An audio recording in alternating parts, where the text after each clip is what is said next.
A dream factory where they're concocting a modern fairy tale, another pillow fantasy. No, I give you... Besta.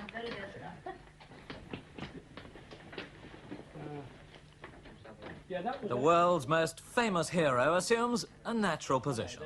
Bondomania, as we've been led to expect, begins in an unreal bedroom. Look, that's right, that's it, that's fine. Now, if you just kiss her there, when you've kissed her there... We're about to escape into the life of a Superman who usually stands between England and disaster and always wins, who feels little pain and no compunction and regards girls as functional and disposable, like Kleenex. Yeah, supposing you didn't go that far back, that's right, there.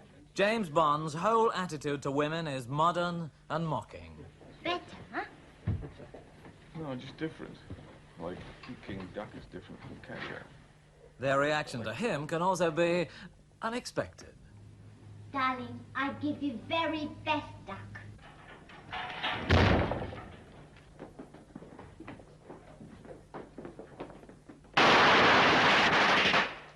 Stop, cut, Hold everything. Stand still. Same timing, Si. 5, take 1. Action.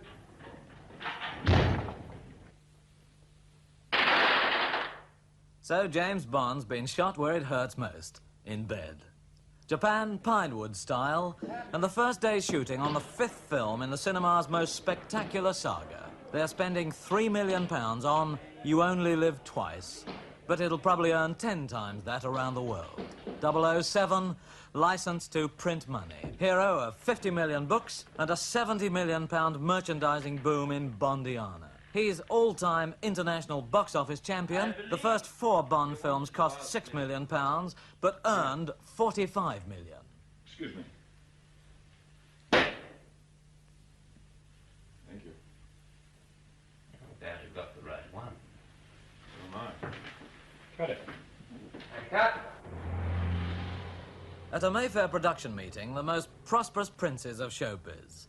The 2 multi-millionaire producers who, 5 years ago, unleashed the Bond bonanza. An American, Cubby Broccoli, a Canadian, Harry Saltzman. Before they hit their magic formula, they'd had their money problems. Then they made Dr. No, and from then on heard nothing but yes from a film world in which, to be respected, you must be seen to be rich. Between Pinewood Studios and London Airport stands Saltzman's stately pad. Well, if money is the criteria, you are perhaps the most successful producer working today. What is it that you've got that the other people need? Well, a lot of perseverance, and we were lucky. How are you lucky? I think the timing was right. The Bonds came at the right time. We made a good picture, a different picture at the right time. The kitchen sink realistic pictures were just about over. And it's a modern mythology. It's the modern day Tarzan. See, looking back with hindsight, it's amazing people didn't see it before. Why didn't they see that James Bond would be such an enormous success? I don't know. Cubby and I didn't think they would be this much of a success, but we felt that this was the type of picture to make. What made you, for example, when you started with Bondiana, what made you pick Sean Connery? Well, Cubby and I went through, I would say, 200 actors. I liked the way he moved, and the fact that he had a lot of acting experience. But he moves extremely well. There's only one other actor who moves as well as he is, Albert Finney. They move like cats. They're very light. For a big man to be light on his feet is most unusual. Yes. I've told them now that he's not the easiest star to handle. Well, no stars are easy. He's all right. We have our differences, but the pictures get made. How do you, what do you say to people when they suggest that Bond films are not only immoral, but they're also corrupting? I don't believe either. I just think they're exemplary. We live in, I think, in an age of violence. I think James Bond epitomizes the age of violence. He is, you know, today's Tarzan, today's Superman. We live in I think, a very amoral age. And Bond is a product of that age. What formula are you using deliberately when you go into another Bond film? What is the formula? Entertaining. Primary. We have no message to sell. We want to entertain people. I think that's the only barometer we use. Will it be amusing, entertaining, people laugh? The first ingredients in this entertaining formula converge upon London for a screen test. Bond's birds seldom last more than 10 minutes before something frightful happens to them, but during their brief, passionate posturing, they brave piranhas and death rays for the pleasure of sharing his bedroom and his vodka martinis, shaken, not stirred. Each sees a Bond girl as rather special. Psychologically explained, it has to be something like a superwoman or something like this, because the public wants to see extremely pretty girls. I'm not that pretty, but extremely pretty girls and extremely masculine men. You understand? Well, she has to be very sexy, I suppose. Very sexy? Yes. Well, good looking. Sexy, beautiful, good looking, yes, what else? Well, that's already quite good. That's quite a lot Yeah. to start with. I think she needs first sex appeal, and she must be tough, and what more? What's a nice-looking girl like you doing in a place like this? You're a handsome-looking brute, and then I go down. Eager to surrender their cinematic all, they're screen tested. They're still not exposed to the real James Bond. They have to make love to his substitute. What's a nice girl like you doing in a place like this? You're a handsome-looking brute.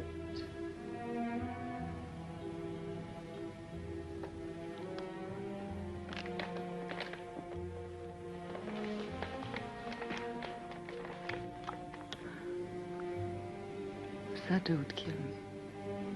I'll get you all the protection you need. I have powerful friends. Not powerful now.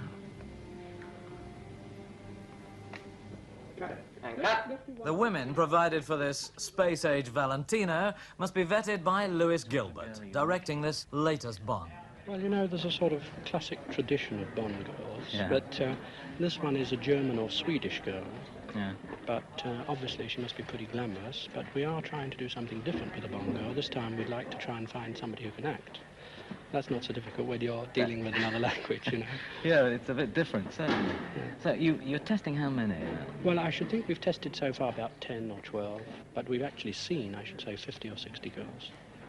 But in a Bond film, they kind of like to have unknown girls if they can. To girls, discover? Yes. Well, not only discover, but it somehow gives a sense of realism to the film. If Bond is making love to girls who people don't know, you know, it's not... Girls who haven't been made love to in public before. That's right. It kind of gives a good illusion, you know. It kind of makes you feel that they're real girls and, Yes. and they're not actresses, you know. But Yes. in the past, of course, not many of them have been actresses, and it's kind of showed. And we're hoping this time that we might get somebody who's good-looking and an actress, you know. Test 3, take 1. You are a slippery customer, aren't you? But I've got you now. Enjoy yourself. I usually do.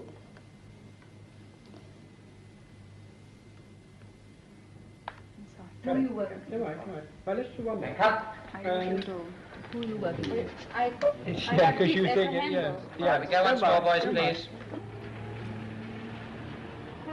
Another stately home in Mayfair, provided by that even hotter property, James Bond, and owned by Cubby Broccoli, who shares Harry Saltzman's private gold mine in uneasy partnership.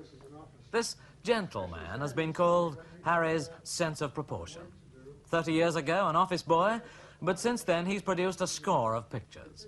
His grandfather introduced the family vegetable to America, but Cubby's done rather better, introducing a cult hero. In an elegant aura of Renoir and Louis XV, created by Mrs. Broccoli, he explains his role in all this bondsmanship as co-producer of the most successful series in the history of the cinema.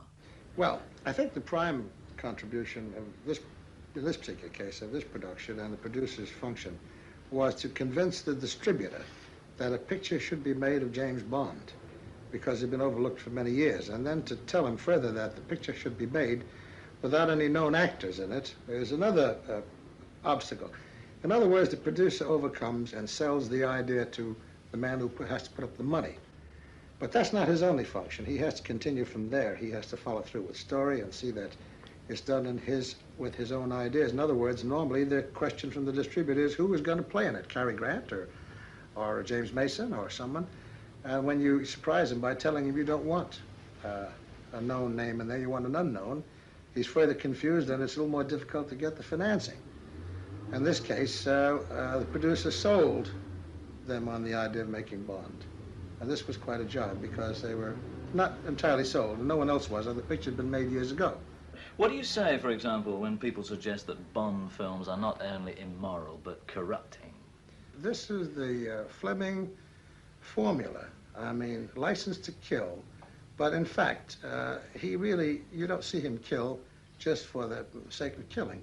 He always kills either in self-defense or for a reason, obviously, I mean, for the entertainment and for the, to progress the plot of the story.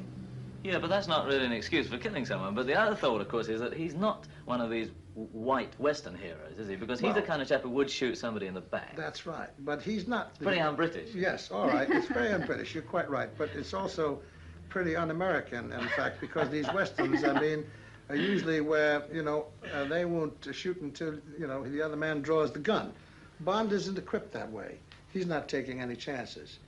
I mean, the thing for him to do is to kill right now because he's got to go right on working. He's got to progress his work for his government. He's got the next film to do. Yeah. It must be an enormous satisfaction to start making a movie that you know without question is going to make money. That there's no gamble at all. That it must make money. I wouldn't say... However bad it is, it's going to make you a fortune. You know that. I don't like the way you said that. However bad it is. No, this is not true. It doesn't have to be a success. We're going to try to make it a success, and we're pouring money into it to get the quality on the screen. For such quality, by which they mean spectacular expenditure, they're building on the Pinewood lot a man-made volcano big as the Albert Hall. It's costing around £350,000, using more scaffolding than the London Hilton, and it'll house a full-size rocket and a lot of other space-age gubbins, and at the end of the film, the script says it has to be blown up. For Bond films are not afraid to be ridiculous. They provide a framework of fantasy that's just possible. Not science fiction, but science fact. You've got to think big for Bondsville.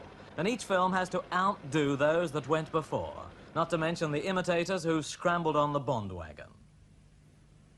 The designer of the whole series, the creator of that famous fantasia of gadgetry, is Ken Adam, today busy building a hollow mountain.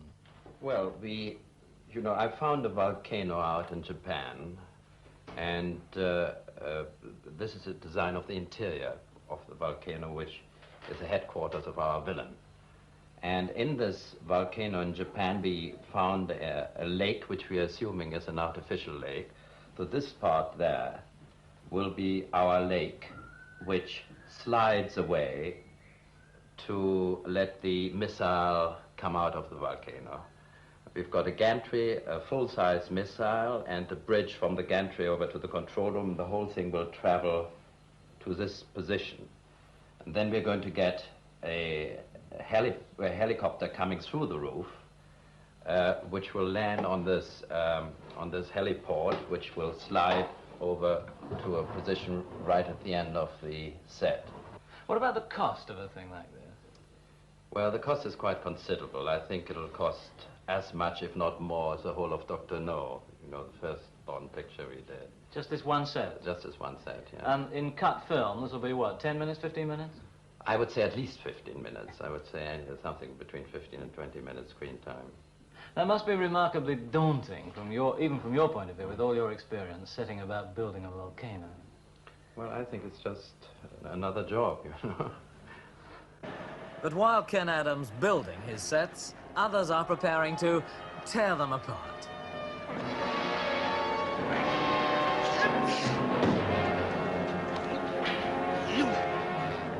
This modern Midas is no average producer who hires talent and stands back. Saltzman and Broccoli don't stand back, they stand by, protecting their investment, making sure everything's adequately stupendous. Harry, sharp-eyed and missing nothing. Cubby, playful and missing nothing. Whose chair is this?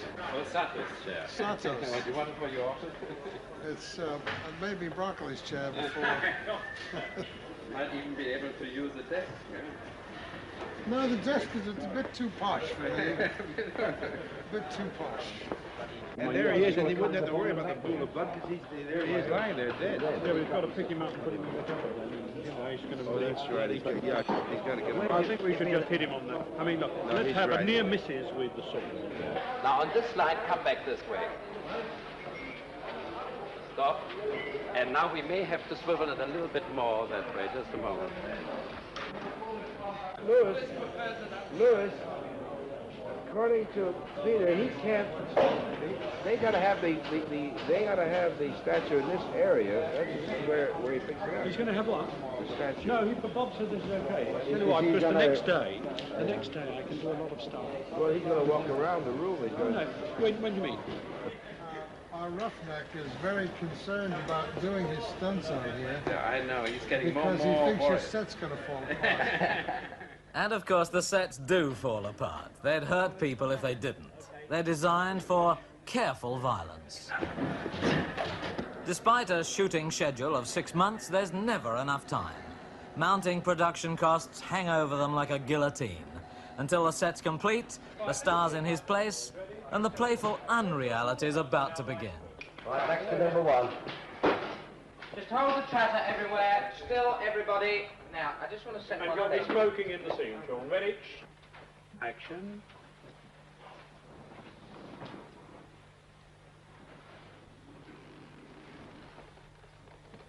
So, you are the new managing director of Empire Chemicals. Yes. What happened to Williams? Williams? Yes, he died rather suddenly. So, from what? He fell into a pulverizer at the works. Oh, so, how shocking. Very honorable death, all the same. Very. Yes, he gained great face for the company. I hope you are not taking any risks yourself, Mr. Okay, Cook. let's shoot it. In this film, little of Fleming's original plot remains, for his Poison Garden for Suicide's themes too morbid. Saltzman said to go through screenwriters like a meat chopper, but author Roald Dahl, who also writes books for children, can turn his pen to sterner stuff. I've written a lot of stories with sin, not a lot with sex or sadism. Well, how are you managing with the 3 S's? Yeah. Well, I don't pay any attention to sadism in it. I don't think we have any. It'll be the first Bond film where there hasn't been a lot of... Will it? People being bashed around. Oh, they get bashed around. When one man knocks another man out in a fight, that isn't really sadism. No, it's good clean fun. Yes, and shooting each other. That isn't sadism. I see. This is just fighting. Yes, Yeah. yes. I don't think Bond is sadistic at all, really. Nor is Kingsley Amis. He's just a tough, rather insensitive fellow who's very good at his job. In the film, of course, it's not Sean Connery, but the stuntman who needs to be insensitive.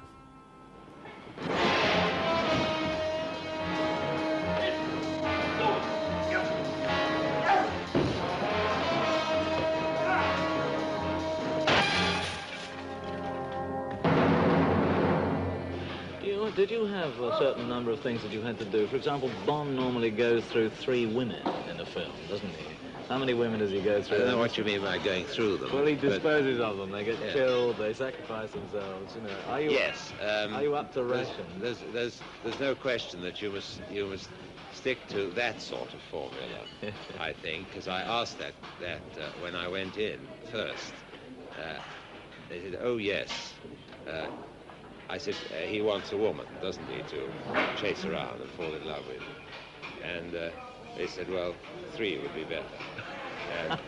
That's quite easy. You know, he's not a very loyal fellow. He doesn't stick to one woman. I don't think he's particularly sensitive or easily moved. And so one can always switch him from one woman to another. What's a nice girl like you doing in a place like this?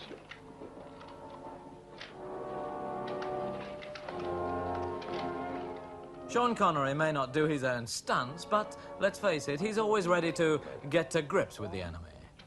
Actually, I'm a spy. I know that. Is it a bit too disfiguring when she goes very hard in? Yeah. Yeah. After the kiss, let him have his main speech. I suppose you know that industrial secrets are big business. I've stolen Osaka's process for making monosodium glutamate, and it's worth $300,000. So? How about it? I'm afraid not. No, how about what? How about it? How about it? How about what? I'm afraid not. No, it's how about it? How about it? How about it? He says, how about it? You repeat it. How about it? Yeah. I'm afraid not. Osato would kill me. Though not perhaps the cold, polished and worldly Bond as conceived by Ian Fleming, Connery seems sensual and amused with just the proper hint of cruelty. Bond's background, like Fleming's, was Eton and Sandhurst.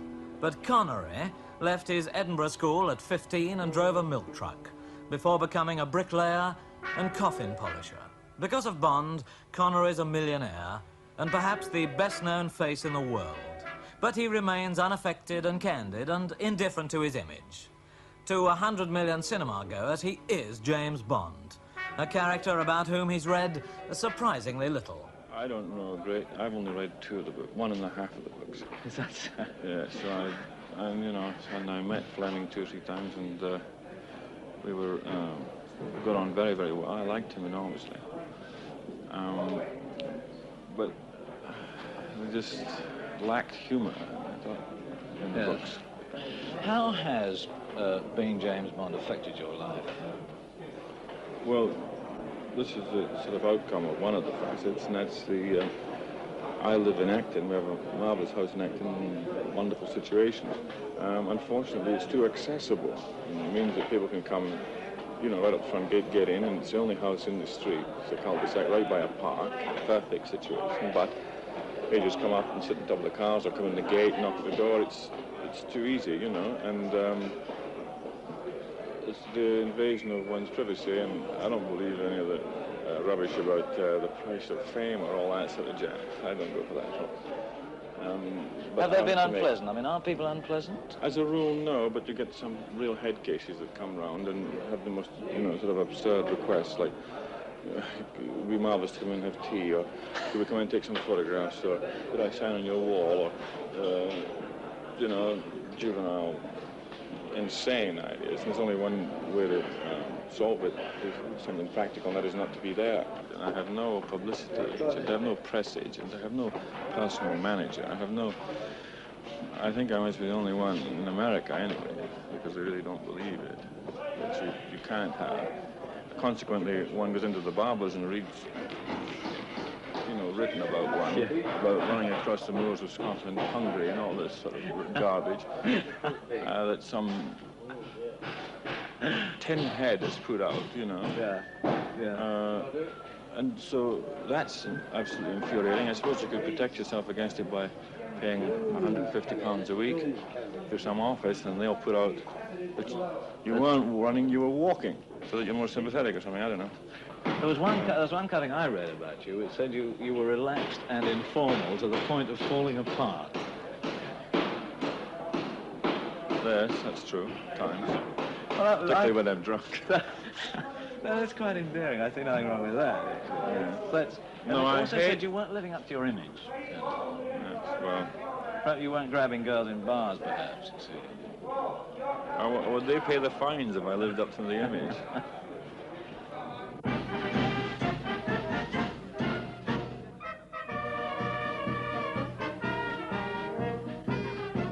Connery is a big star in Europe, a bigger one in America, but there's no geographic limit to the appeal of violence, sex and snobbery. So in Japan, he descends from the heavens to the sound of music with his wife, Australian actress Diane Gelento. Saltzman's ill, so to preside over the company's expenditure of £1 million in Japan, broccoli. In this book, Fleming gave his cold-blooded hero a friend, and what's more, a Japanese, Tiger Tanaka. The arrival of Bondo-san's big news in every paper, for each tiny Japanese seems to identify with this tall, muscular Scot. Hello, George. Food was very good. Good. How did you get? Yeah.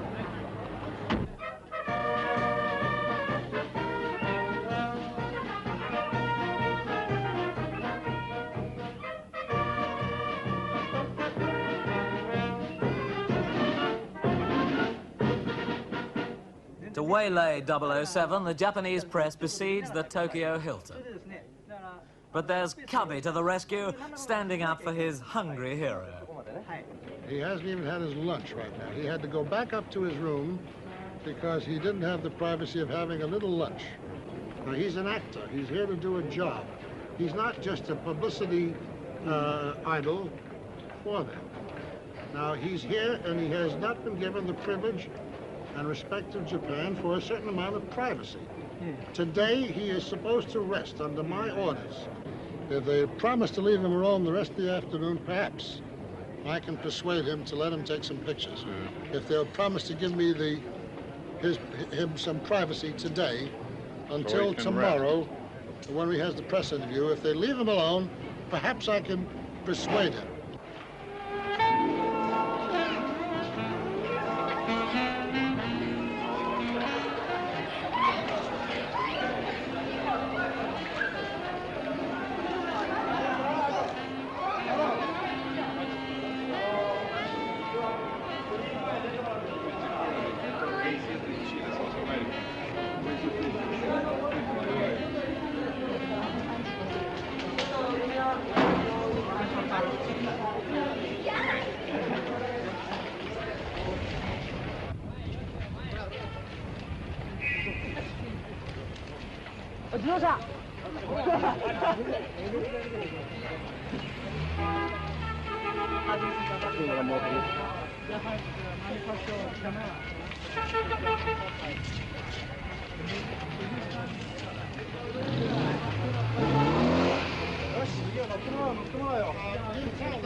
What do you want? The sun's in the wrong place. You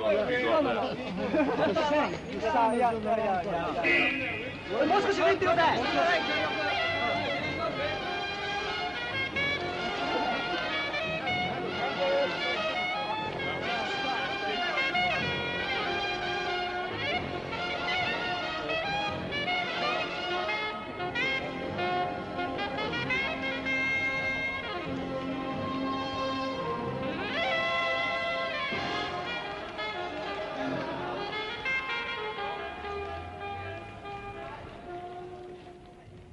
But Connery must not only be seen, but heard by 300 reporters at a press conference. This casual Bond's not at all the suave and dashing St. James's Clubmen the Japanese, a most correct race in their dark suits and nylon shirts, have come to expect. Though Connery's Japanese interpreter wasn't expecting questions in English either.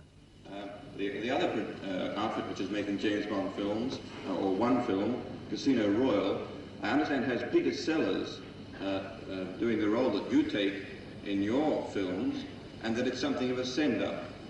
Do you feel that this might harm the popularity and image of the James Bond film?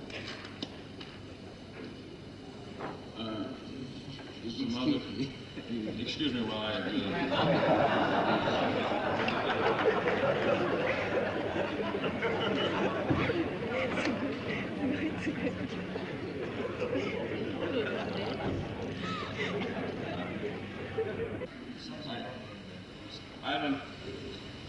I'll answer first, and then I'll interpret it, and then I'll speak it in Japanese. And if there's time, I'll give you a song and dance. First of all, I don't think it'll make any difference because there's been, I don't know how many other spy-type films, so many to count with, and they haven't made any difference. I don't see why Casino Royale should make any difference. I hope it makes a lot of money, because it's cost a lot of money. 特にゴールドフィンガーと結びつけて、日本ではその007スタイルなの、カーナビーストリートっていうロンドンの街から生まれた非常に新しいスタイルで、コネリーさんはモズスタイルっていうのをご存知でしょうか。それともお好きですか、嫌いですか。はい、わかりました。I know nothing about this. Mr. Ishizu mentioned that there is a style called moth, M-O-T-H, in London right now. Mod. M-O-D. No, M-O-T-H, moth. Do you know this? No, but I'm not very strong. Represented by the Beatles or Sir Snowden or something like that. Oh, Lord Snowden. Lord Snowden, I'm sorry, not Snowden. Oh, it's quite all right. Keep it in mind. You don't know the style, do you? From London? Yes. Oh, never heard of it. Most men will find it hard to believe, but Connor is tired of being James Bond, of earning $1 million, plus a hefty percentage of the profits for each film. So within his properly numbered hotel suite, Cubby faces the fact that this could be the last Bond film, unless they can produce a new 007. It won't be the last one, under any circumstances, all due respect to Sean, who I think has been certainly the best one to play this part. We will, in our own way, try to continue the Bond series for the audience, because it's too important, and if Sean doesn't want to do it, we can't force him to do it. If he doesn't agree with our arrangements or whatever it is, I can't say that he's wrong or right, and that's just up to him. You'd have a headache breaking in a new Bond, actually, wouldn't you, after 5? Everything is a headache in making a picture, but you have to be determined to find a way to do this. And if Sean doesn't want to do it, and he has a right not to do it, well, this won't stop us from making another Bond, because the audience out there want to see it. We present what we have for their approval. So Bond is going on. It's going to be like Sherlock Holmes. There'll be other Bonds to come. We think so, yeah. They found Akime on the southern island of Kyushu, and an international incident. The armor pearl diving girls went on strike, frightened of overexposure. They're actually starlets and models. There's even a lift girl from the Tokyo Hilton. But east is east, and none of these big city pearl divers wanted to be photographed in a bikini. They resisted the American public relations man who was after some Japanese cheesecake. Mike, let me explain what I'm trying to do. I understand what you want. You don't understand what. I want to get all of them lined up in modern bathing costumes. Right, and they don't want to take off their tops. Yes, no. They don't want to. Don't want what? どうして上脱がないんですか? I don't care what they want. Another of these significant problems that just has to be dealt with at tycoon level. Our great opportunity with Mr. Jones is to get some pictures of him. I want to do a very simple shot, lining up all of the 10 girls in their Western swimming costumes, and then below that, the 10 Asama girls. It makes a natural match-up picture that would run on any wire photo. It will go in all the magazines. It doesn't make sense to have 3 who won't take their armor costume off, and the rest of them do it. Well, that'll be done. Don't worry about it. Well, I mean, I've got the people here. All right. Well, it'll be done as soon as you want to take the shot. I want to take when they're not working. If the girl is not working. They are lying on their behinds down here, and then Akuda tells us. He told me that they didn't have to do it if they didn't want to.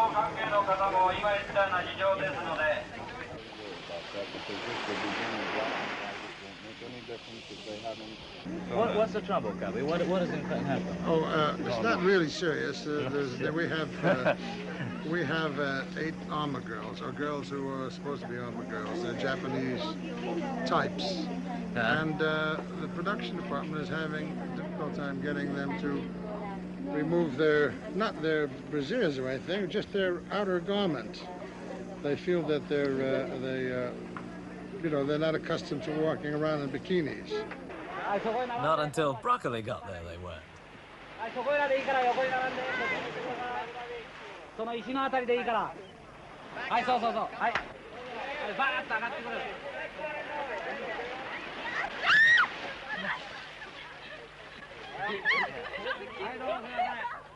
Connery, 6'2" of indisputable Scot, has to act like a small fisherman.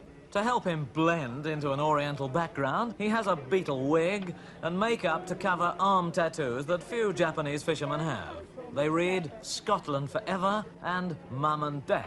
Between this edgy star, an immovable object now he wants to have done with the whole Bond business, and the irresistible force of his 2 producers, there's a quiet man in a hot seat. Lewis Gilbert, who made Alfie, and now has £3 million to play with, directing his first Bond film. Well, I was a bit dubious at first, you know. I mean, one's always dubious of producers. I mean, usually one feels they're like tax, you know, it's a sort of necessary evil. Yeah. And I must say that in this case, the 2 of them, they've been wonderful. They've let me come in with any ideas that I thought would improve the Bond. And there's been no friction at all, so far. I mean, we're not so far into the picture, maybe there will be, but so far there hasn't been any at all. They've been a great help, and they haven't interfered with what I regard as the directorial part of the picture. From the point of view of money broadening your horizons, have you asked for anything that hasn't been granted? I mean, if you wanted 2 helicopters... No, nothing. 2 35-seater helicopters, you get them? Straight away, yes. I mean, today we had 1 big helicopter to transport the unit. It means finishing here early. Well, we want to go on, so I asked for another helicopter, another 25-seater helicopter, and now the producer's gone into town now to see if he can raise one. But I don't think there's anything on this picture that I could ask for that hasn't been given. If the picture is not going to be good, then I'm afraid it's not really going to be the fault of the producers in this sense, because never before, I've made 25 films, and I've never been on a film where this doesn't ever come up. If I said today, look, I want 5,000 people flown in from Tokyo, I'm sure they'd be flown in, you know.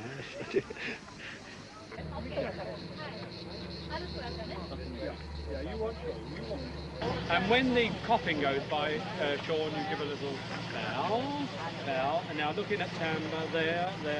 Eventually the procession has gone by, and you turn, and you walk up the street. Both together? Both, yeah. As I turn him, she'll come into picture, and he'll walk down the street, and he gives a little glance back at Tamba somewhere. Yeah.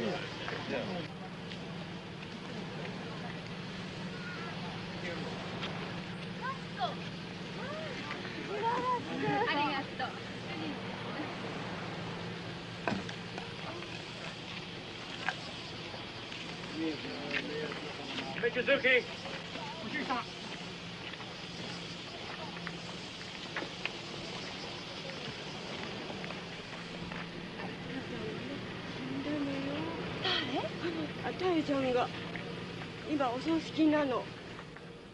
In this scene, an improbable 007.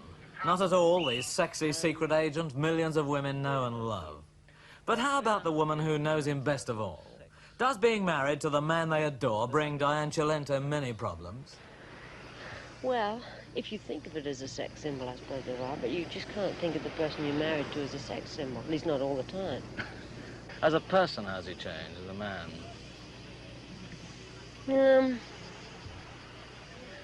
I think that sometimes he's quicker-tempered because of all the pressures, like continually being even followed to the lavatory by photographers and all that stuff is bound to happen. I mean, I would become a recluse, I think. Yes, he's got a reputation of being fairly brusque with the press, hasn't he?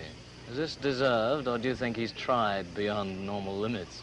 I think he's tried beyond normal limits. I Yeah. mean, everywhere you go, you can't be by yourself at all, really, because there's always someone coming out from behind a tree or big eyes from everywhere. And I think that, I mean, I feel it myself. I don't like being stared at all the time. In England, there's little hysteria. I mean, in England, he's treated more as just another chap, isn't he? Very much more.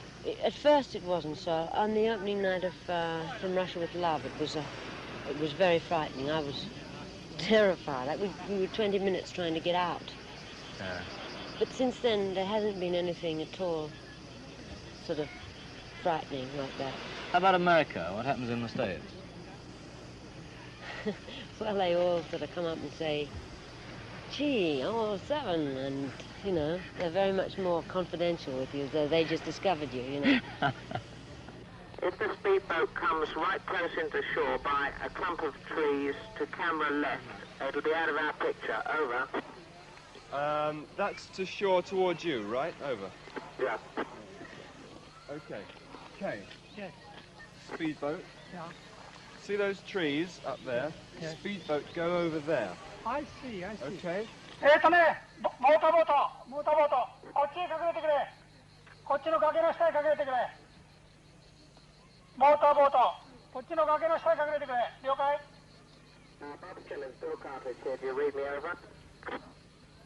Working at Akima is like living in a Turkish bath. A temperature of 100 degrees, a soaking humidity, and 12-hour days flat out. Certainly, it's no picnic. At least, not always. There can be no unguarded moments, for the combined Japanese press, by now downright hostile, is always floating around, its telephoto lenses looking for trouble. You know, the press got one of our boats,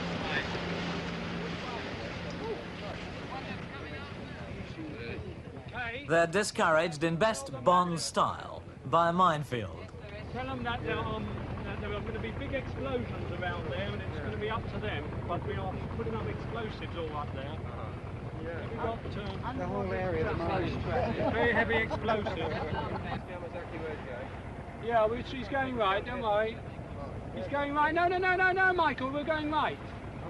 Yeah. We want to be way out. You see, the camera position wants to be outwards to begin with. Let him keep going until we can see the cave. He's done films before this boat.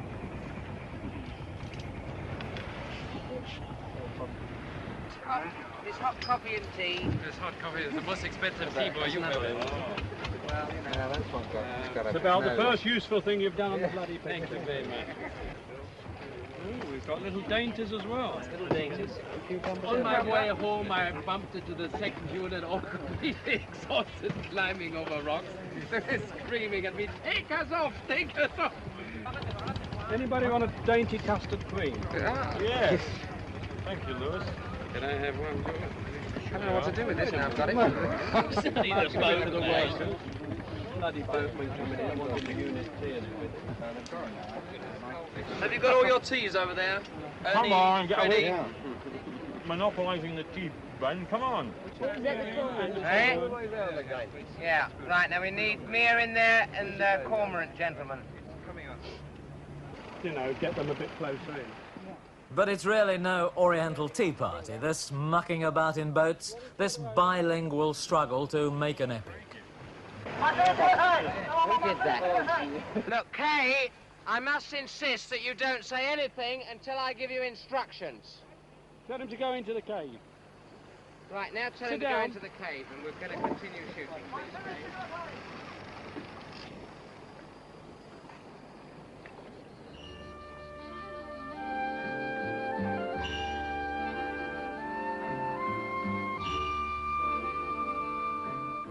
Every location's got to be stunning. Near Kagoshima, the unit takes over an enchanting Japanese inn to represent Tiger Tanaka's home. Right behind that tree. We're going to be up high, you see, and lose the idea. Yeah, I think that's nice, Freddie. Yeah, then you'll get this water in the foreground. Yeah. And then the lit house. Yeah. I think that'll be very nice. Then I still say it'll be better on a half-light shot, man. Nobody yesterday talked about that way at all. Let's go and look at it. The Oscar-winning cameraman from Lawrence and Zhivago, Freddie Young, is filming Bond's highly coloured adventures. While in the background, Cubby copes. Yesterday, they asked us to cooperate with them, and we promised we will cooperate with them. But I think for someone, there's always one or two press that want to try to get to jump one of the others by building up a story. And the fact that they tried to make a story, someone did, in where was it, Akime,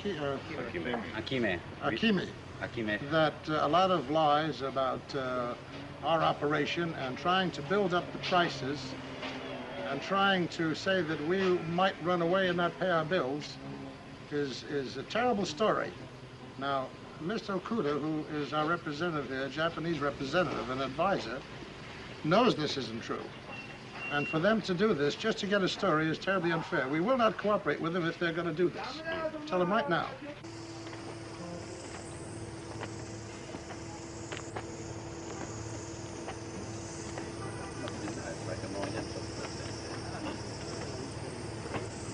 Look, Grumpy, why don't you go and do some work? Everybody, that's his name now, it's Grumpy. If you call me Grumpy, you know what I call you. Ready? Yeah. Annie? Turn over! 124, take 2. Action.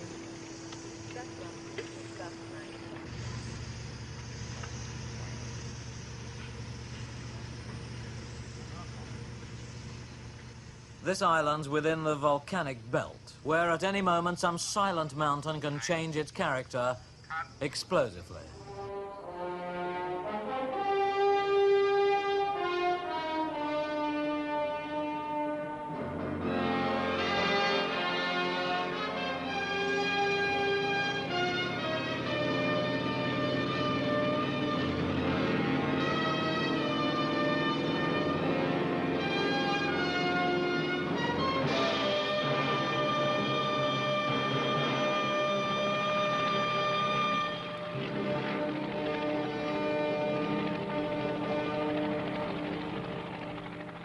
Within this volcano, the villains James Bond must undo. This hero product of our times has come to represent the positive, unneurotic life we all envy. And these films go to remarkable trouble and expense to achieve a stylish, camp quality which neutralizes criticism of their violence. Each film inspires laughter and a playful attitude. Play is innocent, innocence is good. Amen. Easily by helicopter, wearily by foot, Peter Hunt's second unit has reached the lonely crater of Mount Shinmo. So you've got 100 men going over the edge here, and what, you're going down on ropes, yes. Then what? Then we'll pick them up in the studio set, which we have back at the Pinewood Studios. Yes. Coming in, and they break in through the water, through the opening of the volcano, in fact, into Blofield's secret hole. Which in Pinewood is a mirror. Which in fact is that. That water at Pinewood is in fact glass. Now what will James Bond be doing inside here? Well, he finally conquers the place. He's coming through the roof. He discovers a volcano on location. He climbs. As the roof opens, he climbs into the volcano. And then literally, with the help of Japanese ninjas, captures the whole volcano. Like that? Yeah, like that. We hope. And that's the control room, Blofeld's control room. That's a sort of Cape Canaveral place. With all the various consoles, maps, etc. We intend to lift actually the rocket up 50 or 60 feet. It has 3 blower superchargers inside it, which should eject 30-foot flame, and then we're bodily lifting it up to about 40 feet. But I mean, do you know in fact that it will work? You don't, obviously. No, it's all trial and error. You don't know that anything's going to work? Well, we've tried out a few things, such as a heliport, which has worked. We are trying to safeguard ourselves as much as possible, but there's always a tremendous element of experimentation and risk, obviously, you see, because it's the first time we've done this sort of thing. And one of our biggest problems is going to be the sliding roof, because it's an enormous amount of weight. We're trying to make it work through electric winches, and we haven't got it up yet, and we've got to shoot in a week's time. Then James Bond will move in and take the place over. the victorious clown in the most successful, most preposterous circus of the age.